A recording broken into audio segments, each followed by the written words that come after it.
जी next MCQs है हमारे पास। The enzyme found in saliva, हमारे थूक, सलाइवा कहते हैं हम थूक को। The enzyme found in saliva responsible for digestion of carbohydrate is, that is amylase. Amylase enzyme है जो क्या करता है, स्टार्च की ब्रेक डाउन करता है। और स्टार्च क्या है, starch is actually A carbohydrate. Starch जो है ये एक कार्बोहाइड्रेट है। अच्छा, चूंकि ये एंजाइम सलाइवा के अंदर मौजूद होता है तो इसको हम सलाइवरी अमाइलेज, बास बुक्स में इसको सलाइवरी अमाइलेज भी कहा जाता है। तो ये एंजाइम जो है ये हमारे सलाइवा के अंदर मौजूद होता है, कार्बोहाइड्रेट्स की डाइजेशन करता है। नेक्स्ट हमारे पास है जी इन इम्यूनोग्लोबुलिन, जिसको एंटीबॉडी भी कहा जाता है। अब एंटीबॉडी जो है उसमें दो लाइट चेन्स होती हैं और दो जो है वो हैवी चेन्स होती हैं। और ये चेन्स जब आपस में लिंक होती हैं तभी एंटीबॉडी का स्ट्रक्चर बनता है। मैं यहाँ पे जी स्ट्रक्चर भी बना रहा हूँ। यहाँ पर हमारे पास एक एंटीबॉडी है। एंटीबॉडी जो है इसका वाई शेप जो है इनका स्ट्रक्चर होता है, वाई शेप स्ट्रक्चर होता है। अब लेट्स से जी ये हमारे पास यहाँ पे सिर्फ समझाने के लिए मैं सिंबॉलिक डायग्राम बना रहा हूँ। ये हमारे पास दो लाइट चेन्स हैं, ये दो लाइट चेन्स हैं। और ये दो जो हैं ये हमारे पास हैवी चेन्स हैं। और ये जो चेन्स हैं ये आपस में कनेक्टेड होती हैं थ्रू डाई सल्फाइड। यहाँ पर इनके दरमियान जो बॉन्ड होता है वो होता है डाई सल्फाइड बॉन्ड। यहाँ पे जो सल्फर होगा और यहाँ पे जो सल्फर होगा वो आपस में कनेक्टेड होंगे, तो ये बन जाएगा डाई सल्फाइड ब्रिज। तो एंटीबॉडी के अंदर जिसको इम्यूनोग्लोबुलिन बी कहा जाता है, इसमें ये जो लाइट चेन्स होती हैं आपस में डाई सल्फाइड बॉन्ड के जरिए जो है वो कनेक्टेड होती हैं। नेक्स्ट है जी in nervous system chemical messengers are called neurotransmitters. Neuro, nervous से लफज निकला है, याद रखिएगा। न्यूरो ट्रांसमीटर्स जो हैं ये वो केमिकल्स हैं जो नर्वस सिस्टम के अंदर इन्वॉल्व होते हैं। नेक्स्ट हमारे पास है जी the first part of large intestine is called, that is caecum. अगर हम यहाँ पे लार्ज इंटेस्टाइन जो है उसको अगर हम ड्रा करते हैं, लार्ज इंटेस्टाइन जो है, तो लेट्स से जी ये हमारे पास है लार्ज इंटेस्टाइन। लार्ज इंटेस्टाइन ये जी एक्चुअल में कुछ लार्ज इंटेस्टाइन इस तरह से होती है। ये जो पार्ट है, this part is called caecum. ये जो शुरू वाला पार्ट है दिस इज कॉल्ड सीकम। यहां से लेकर यहां तक जो पार्ट है this is called colon. And last part is known as rectum. तो लार्ज इंटेस्टाइन का जो पहला पार्ट होता है उसको हम कहते हैं सीकम। और ये यहाँ पे जो फिंगर लाइक स्ट्रक्चर होता है इसको कहते हैं अपेंडिक्स।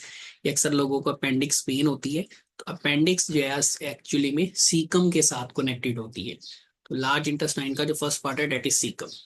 नेक्स्ट है जी the organelle serving as a primary packaging area for molecules that will be distributed through the cell.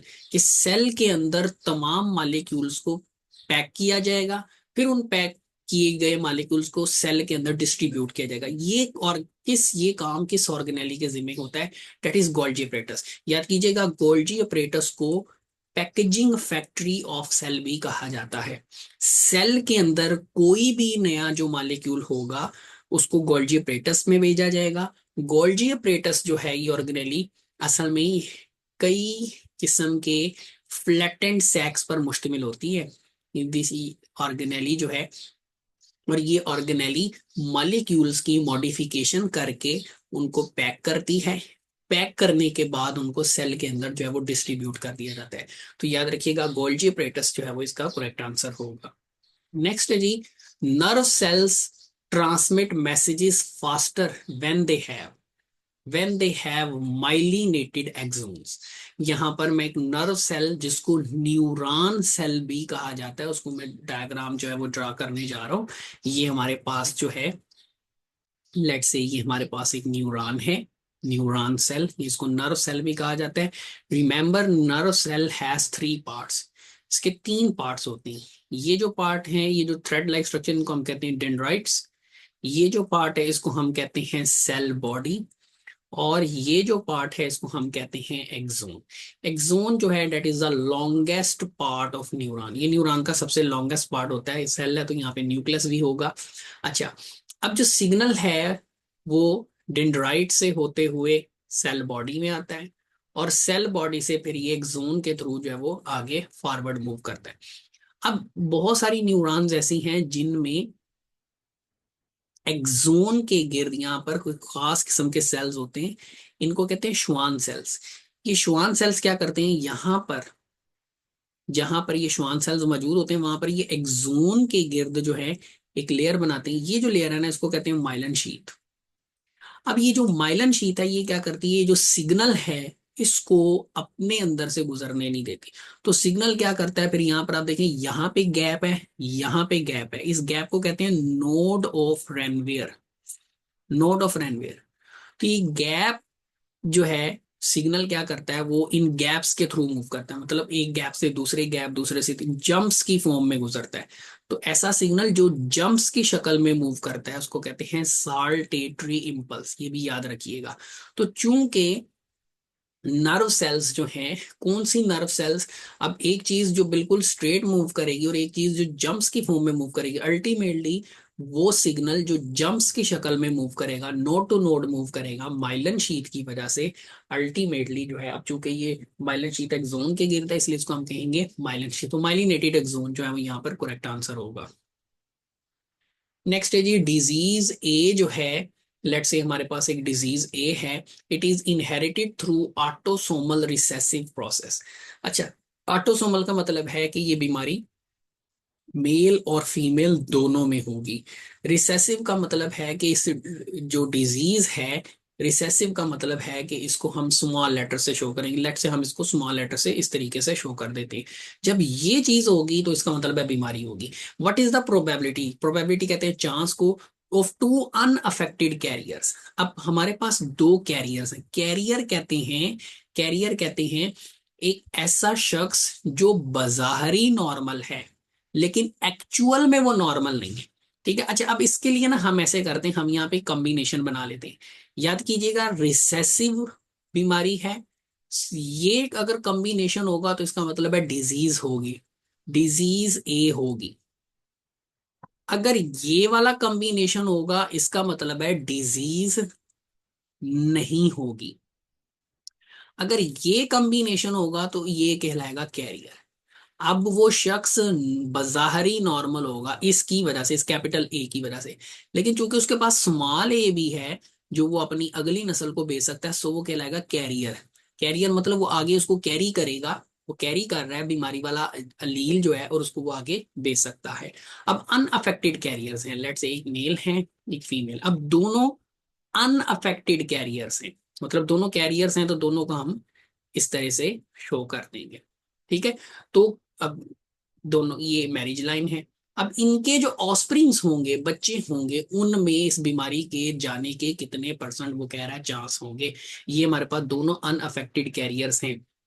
इसका बेहतरीन तरीका क्या होता है कि आप मेल के जो अलील्स हैं उनको एक साइड पे लिख लेते हैं, और जो फीमेल्स होते हैं उनके गैमीट्स को आप दूसरी साइड पे लिख लेते हैं, उनको मल्टीप्लाई कर लीजिए आपस में, तो हमारे पास ये आ जाएगा। अब देखिए अगर लेट से अगर चार बच्चे भी पैदा होते हैं तो उसमें अफेक्टेड कितने होंगे, सिर्फ एक अफेक्टेड। अब इसमें डिजीज ए होगी तो 1/4, चार में से एक बच्चा अफेक्टेड होगा, इसको मल्टीप्लाई कर दे, परसेंटेज में निकालना है तो परसेंटेज 100 से मल्टीप्लाई कर दे, ये आ जाएगा हमारे पास 25%। सो 25% जो है यहाँ पर करेक्ट आंसर होगा। Where can viruses replicate, replicate का मतलब है इंक्रीज इन नंबर, अपनी तादाद जो है वो कहाँ पे बढ़ा सकते हैं। वायरसेस हमेशा दूसरे ऑर्गेनिजम्स में, वायरसेस हमेशा लिविंग ऑर्गेनिजम्स के अंदर अपनी तादाद बढ़ाते हैं, चाहे वो एनिमल है, चाहे वो प्लांट है, चाहे वो बैक्टीरिया। सो हाल जो है यहाँ पर करेक्ट आंसर होगा। नेक्स्ट है जी which of the following blood group is always heterozygous. अच्छा, ब्लड ग्रुप जो है ये क्या है, ये हमारी बॉडी का एक ट्रेट है। ट्रेट कहते हैं ये हम, मतलब हमारी बॉडी का एक करेक्टर है। याद कीजिएगा इन बायोलॉजी कोई भी ट्रेट, कोई भी करेक्टर जो हमारी बॉडी का होता है उसको कंट्रोल करते हैं दो अदद अलील्स। अब जो अलील्स हम यूज करते हैं ब्लड ग्रुप के लिए वो है जी डेट इज अलील आई। अब इसमें एक तो हम कैपिटल यूज करते हैं और दूसरा जो है वो हम स्मॉल यूज करते हैं। इसमें दो टाइप के अलील्स हो सकते हैं, कैपिटल भी हो सकता है, स्मॉल भी हो सकता है। इसके अलावा अच्छा एक और चीज याद रखिएगा, देयर आर, ये टू किस्म के अलील होते हैं। अब इसमें भी आगे दो वेरिएंट्स हैं। ये जो कैपिटल है इसके आगे दो वेरिएंट्स हैं, एक आई ए है और एक आई बी है। सो ओवरऑल अगर देखा जाए तो तीन टाइप के अलील्स हैं। There are three types of alleles जो जो वेरिएशन की फॉर्म में बनते हैं। याद कीजिएगा, एक ट्रेट हमेशा दो अलील्स ही कंट्रोल करते हैं, उसको दो टाइप के अलील्स कंट्रोल करते हैं। लेकिन अगर किसी ट्रेट को दो से ज्यादा टाइप के अलील्स कंट्रोल कर रहे हैं तो इस कंडीशन को हम कहते हैं मल्टीपल अलील्स। सो याद कीजिएगा, ये जो ब्लड ग्रुप है इंसानी बॉडी में, जो ब्लड ग्रुप है it is controlled by multiple alleles, क्योंकि दो से ज्यादा अलील्स इसको कंट्रोल कर रहे हैं। अब इसमें कॉम्बिनेशन ये होता है कि अगर तो ये वाला करेक्टर है बॉडी के अंदर या ये वाला कॉम्बिनेशन है बॉडी के अंदर, उस शख्स का ब्लड ग्रुप होगा ए। अगर ये वाली कंडीशन होगी बॉडी के अंदर या ये वाली कंडीशन होगी बॉडी के अंदर, तो उस शख्स का ब्लड ग्रुप होगा बी। इसके अलावा अगर ये वाली कंडीशन होगी तो ब्लड ग्रुप होगा ए बी, और ये वाली अगर कंडीशन होगी तो ब्लड ग्रुप होगा उस शख्स का ओ। अब यहां पे पूछ रहा है हेट्रोजाइगस। हेट्रो मीन डिफरेंट, और जाइगस का मतलब होता है टाइप। ठीक है, अब ये जो है ना ये होमोजाइगस कंडीशन है, मतलब दोनों अलील सेम टाइप की है। ठीक है, ये हेट्रोजाइगस कंडीशन है, ये होमोजाइगस है, ये हेट्रोजाइगस है, ये भी हेट्रोजाइगस है और ये होमोजाइगस है। तो होमोजाइगस का मतलब होता है जब अलील सेम होते हैं, हेट्रोजाइगस का मतलब होता है जब अलील डिफरेंट होते हैं।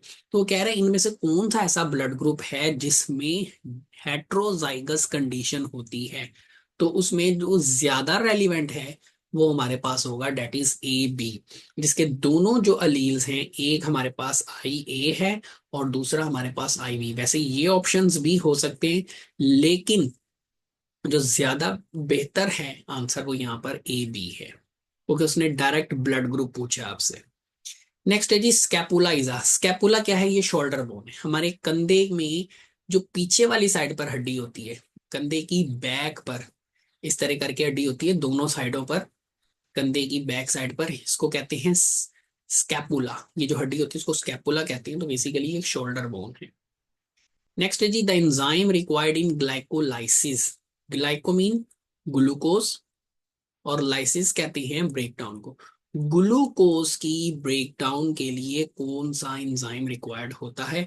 वो होते कहाँ पर हैं?